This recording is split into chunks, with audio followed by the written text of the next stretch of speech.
আজকের গল্পটা শুনবেন না যদি রাতে ঘুম হারাতে না চান। কারণ ভূতের রাস্তা শুধু রাস্তা না, একটা জীবন্ত কবর, যেখানে পা ফেললে ফেরত আসা যায় না, শুধু ছায়া ফিরে আসে। আর সেই ছায়াও কাঁপতে থাকে কেমন যেন ভয়ে। বর্ষার শেষ দিনগুলো ছিল যেন কাঁদতে বাঁধতে মরে যাওয়ার মতো। মেঘ কালো, আকাশে বজ্রপাতের শব্দ না, শুধু একটা গভীর গর্জন, যেন কোথাও কোনো দৈত্য নিজের গুহায় দাঁত কড়মড় করছে। সুনামগঞ্জের পাড়াগাঁয়ের এক প্রান্তে বসবাস করত আব্দুল মান্নান। তার বয়স ৪৫-এর কোঠায়। চোখ দুটো যেন দুটো কয়লার টুকরো, অন্ধকারেও জ্বলে। গায়ের লোক তাকে মান্না চাচা বলে ডাকত। সে ছিল মাঝে মধ্যে হাকিম, মাঝে মধ্যে ঝাড়ুলার, আবার মাঝে মধ্যে কবরস্থানের পাহারাওয়ালা। কিন্তু আজ রাতে মান্না চাচা কবরস্থানে যায়নি। সে বসেছিল নিজের ছোট্ট কুটিরের বারান্দায়, হাতে একটা পুরনো লোহার পাত্র, ভেতরে ৫ ফোড়ন মশলা, কাঁচা লঙ্কা আর একটু খয়ের। তার পাশে পড়েছিল একটা নকশি কাঁথা, যেটা তার মা সেলাই করেছিল ৮০ বছর আগে। কাঁথার এক কোণায় লেখা, যে রাস্তা দিয়ে কেউ ফেরে না, সে রাস্তা কখনো তৈরি হয় না, শুধু খুলে যায়। মান্না চাচার মনে পড়ল সেই রাত ২০ বছর আগে। তখন সে ছিল ৩০-এর কোঠায়, গায়ের সবচেয়ে সাহসী ছেলে। একদিন রাতে তার বন্ধু রফিক বলেছিল, মান্না, আজ রাতে ভূতের রাস্তা দিয়ে হেঁটে আসি, দেখি সত্যি কিনা। ভূতের রাস্তা, গায়ের লোকেরা যে নামে ডাকত সেই পুরনো পাথরের পথটাকে, যেটা গ্রামের পশ্চিম প্রান্ত থেকে শুরু হয়ে জঙ্গলের ভেতর হারিয়ে যায়। কথিত আছে সেই রাস্তা দিয়ে কেউ গেলে ফিরে আসে না। যারা ফিরে এসেছে তাদের চোখে আর আলো থাকে না, শুধু একটা অন্ধকার ছায়া জমে থাকে। মান্না চাচা তখন হেসেছিল, ভূত ভূত কি আছে রে, আমি তো কবরে ঘুমাই। কিন্তু রফিক ফেরেনি। সকালে গায়ের লোক তাকে খুঁজে পায় রাস্তার শুরুতে।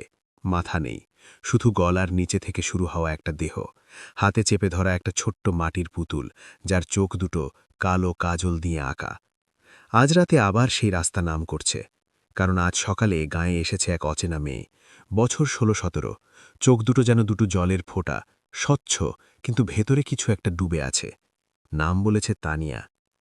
আমি ঢাকা থেকে আসছি, বলেছিল সে। আমার দাদু এই গাঁয়ের ছিল। মরার আগে বলেছিল, ভূতের রাস্তার শেষে আমার বাক্সটা আছে, সেটা নিয়ে আসবি। মান্না চাচা চমকে গিয়েছিল। তোর দাদুর নাম? নাজির আহমেদ। মান্না চাচার হাত থেকে পাত্রটা পড়ে গেল। নাজির আহমেদ, সেই মানুষটা যে ৫০ বছর আগে ভূতের রাস্তায় হারিয়ে গিয়েছিল আর তার মৃতদেহ কখনো পাওয়া যায়নি। তানিয়া মান্না চাচার বাড়িতে থাকতে লাগল। সে খুব শান্ত, কথা কম বলে, কিন্তু রাতে ঘুমালে সে কাঁদে। না, কাঁদে না, বরং কেমন যেন গুনগুন করে একটা গান। পাথরের রাস্তা, কালো মাটি, যে গেল সে ফিরবে না হাঁটে। তার ছায়া থাকবে, তার নাম থাকবে, কিন্তু তার চোখে আর আলো থাকবে না। মান্না চাচা এক রাতে জেগে উঠে দেখল তানিয়া বারান্দায় দাঁড়িয়ে, চোখ বন্ধ করে হাত বাড়িয়ে পশ্চিম দিকে তাকিয়ে আছে। তুই কি করছিস? তানিয়া চোখ খুলল, কিন্তু তার চোখে কোনো প্রতিফলন নেই, যেন দুটো কালো গর্ত। ওরা ডাকছে, বলল সে। দাদু বলেছে বাক্সটা নিয়ে আসতে হবে, নইলে আমি থাকব না। মান্না চাচা বুঝল তানিয়া শুধু মেয়ে না, সে একটা আহ্বান। পরদিন সকালে গায়ের মৌলভী সাহেব এলেন, বললেন, মান্না, ওই মেয়েটা নিয়ে সাবধান। গতরাতে কবরস্থানে ৩টে কবর খুলে গেছে, কোনো হাতের ছাপ নাই, শুধু একটা ছোট্ট পায়ের দাগ, আর মাটিতে লেখা তানিয়া আসছে। মান্না চাচা চুপ করে রইল। সে জানত ভূতের রাস্তা শুধু রাস্তা না, এটা একটা দরজা, যে দরজা খুললে অতীতের মৃতরা ফিরে আসে, আর তাদের সাথে আসে সেই সব অসমাপ্ত কথা, অসমাপ্ত প্রতিশোধ, অসমাপ্ত কান্না। রাত বাড়ল। তানিয়া মান্না চাচাকে বলল, আপনি আমার সাথে যাবেন, আমি একা পারব না। কেন? কারণ আপনি রফিকের বন্ধু ছিলেন, আর রফিক, সে এখনও সেই রাস্তায় আছে, সে আপনাকে ডাকছে। মান্না চাচার গা শিউরে উঠল। তিনি একটা পুরনো লণ্ঠন জ্বালালেন, ভেতরে নীল মোমবাতি, যেটা মৃতদেহ দেখার সময় জ্বালানো হয়। হাতে নিলেন একটা লোহার ছুরি, যার হাতলে গাঁথা আছে নৌকার কাঠ, কাঁটা আর একটু মাটি, যে মাটি কবর থেকে তোলা। তারা বের হল রাত ১২টার দিকে। বাতাসে গন্ধ, ভিজে মাটি, পচা পাতা আর কিছু একটা মিষ্টি, যেন ফুলের গন্ধ, কিন্তু সেই ফুল যে কবরে ফোটে। ভূতের রাস্তা শুরু হয়েছিল একটা ভাঙা গেট দিয়ে। গেটের উপরে লেখা, যে ঢুকবে সে মরবে, যে মরবে সে ঢুকবে। তানিয়া হাত বাড়িয়ে গেট ঠেলল। গেট খুলল নিজে থেকেই, কোনো শব্দ ছাড়া। রাস্তার দুপাশে দাঁড়িয়েছিল কালো তমাল গাছ, যেগুলোর ডালপালা যেন হাতের মতো উপরে উঠেছে। মাটিতে পা ফেলতেই শব্দ হল চপ চপ, যেন কেউ ভিজে মাটিতে হাঁটু গেড়ে বসে আছে। ওরা আমাদের দেখছে, বলল তানিয়া। মান্না চাচা লণ্ঠন উঁচু করে ধরলেন। আলোয় দেখা গেল মাটিতে অসংখ্য পায়ের দাগ, কিন্তু সবগুলোই উল্টো, পায়ের আঙুল পিছনের দিকে। এটা কি? ওরা পিছন দিকে হাঁটে, কারণ ওরা ফিরে যায় না, ওরা শুধু আসে। হঠাৎ দূর থেকে শোনা গেল একটা হাসি, ছোট্ট শিশুর হাসি। মান্না চাচা জানত ওই হাসি শুনলে মানুষের হৃদয় থামতে চায়। ওই যে, তানি আঙুল দেখাল। দূরে কুয়াশার ভেতর দাঁড়িয়েছিল একটা ছোট্ট ছেলে, মাথায় টুপি, গায়ে ফ্যাকাশে নীল শার্ট, হাতে একটা টিনের বাক্স, যার উপরে লেখা নাজির। ওই তো জাদুর বাক্স। তানিয়া দৌড়ে গেল। মান্না চাচা পিছনে পিছনে গেলেন, কিন্তু যত এগোচ্ছেন ছেলেটা তত দূরে সরে যাচ্ছে, যেন কুয়াশার ভেতর দিয়ে হাঁটছে। হঠাৎ মান্না চাচার পা আটকে গেল। নিচে তাকালেন। মাটি থেকে বেরিয়ে এসেছে একটা হাত, কালো, শুকনো, আঙুলগুলো লম্বা, যেন গাছের শিকড়। মান্না। কি ডাকল? মান্না, আমি তো তোর জন্য অপেক্ষা করছি। মান্না চাচা চিনলেন রফিকের গলা। মাটি ফাটল। রফিকের মাথাবিহীন দেহ উঠে দাঁড়াল, হাতে সেই মাটির পুতুল, যার চোখ দুটো এখন লাল। তুই আমাকে ছেলে দিয়েছিলি।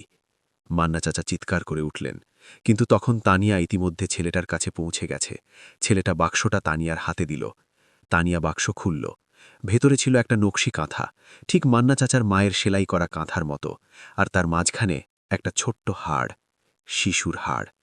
তানিয়া হাড়টা তুলে নিল। তখন সে বলল, এখন আমি ফিরে যাব। কোথায়? যেখান থেকে এসেছি। হঠাৎ তানিয়ার চোখ দুটো জ্বলে উঠল লাল আলোয়। মান্না চাচা বুঝলেন তানিয়া কোনো মেয়ে না, সে হলো ভূতের রাস্তার চাবি। তানিয়া হাড়টা মাটিতে রাখল। মাটি কাঁপতে লাগল, চারদিকের গাছগুলো নড়তে লাগল, যেন কেউ তাদের টানছে নিচ থেকে। মান্না চাচা দেখলেন মাটি থেকে উঠে আসছে অসংখ্য মৃতদেহ, কেউ কবর থেকে, কেউ নদী থেকে, কেউ গাছের গুড়ির ভেতর থেকে। সবাই একই দিকে তাকিয়ে, তানিয়ার দিকে। তুমি আমাদের মুক্তি দিলে, বলল এক মহিলা, যার গলায় দড়ির দাগ। তুমি আমাদের নাম মনে করিয়ে দিলে, বলল এক বুড়ো, যার চোখ দুটো নেই, শুধু দুটো গর্ত। তানিয়া বলল, আমি শুধু বাক্সটা নিয়ে এসেছি, বাকিটা তোমরা জানো। মৃতরা একসাথে হাঁটু গেড়ে বসল, তারপর মাটি খেয়ে গেল তাদের। শুধু রফিক দাঁড়িয়ে রইল। মান্না, আমার মাথাটা কোথায়? মান্না চাচা কাঁদতে কাঁদতে বললেন, আমি জানি না রফিক, আমি তো তোকে খুঁজেছিলাম। রফিক হাসল। তুই আমাকে ছেড়ে দিয়েছিলি ভয়ে, কিন্তু আজ তুই এসেছিস, তাই আমি তোর কাছে ক্ষমা চাইছি। মান্না চাচা তাকে জড়িয়ে ধরলেন। রফিকের দেহ ধীরে ধীরে মাটিতে মিশে গেল। ভোর হল। মান্না চাচা নিজের বাড়িতে ফিরে এলেন। তানিয়া নেই, শুধু বারান্দায় পড়ে আছে সেই নকশি কাঁথা, আর তার ওপরে লেখা, ভূতের রাস্তা এখন বন্ধ, কিন্তু যদি কখনো রাতে কেউ তোমাকে ডাকে তানিয়ার নামে, তখন জানবে রাস্তা আবার খুলে গেছে। মান্না চাচা কাঁথাটা তুলে নিলেন। আজ থেকে সে আর কবরে ঘুমায় না, কিন্তু প্রতি পূর্ণিমায় সে ভূতের রাস্তার গেটে একটা মোমবাতি জ্বালায়, নীল রঙের, কারণ সে জানে মৃতদের শান্তি চাই, ভুলে যাওয়া নয়। আপনি কি কখনো রাতে কারো নাম শুনেছেন, যে নাম আপনার পরিচিত না? হয়তো সেই নামটা আপনার জন্য ডাকছে, কারণ ভূতের রাস্তা কখনো বন্ধ হয় না, শুধু অপেক্ষা করে আপনার জন্য। লাইক করুন, সাবস্ক্রাইব করুন, আর রাতে ঘুমানোর আগে দরজা ভালো করে বন্ধ করে দিন, কারণ ওরা শুধু দরজা খুললেই ঢুকে পড়ে।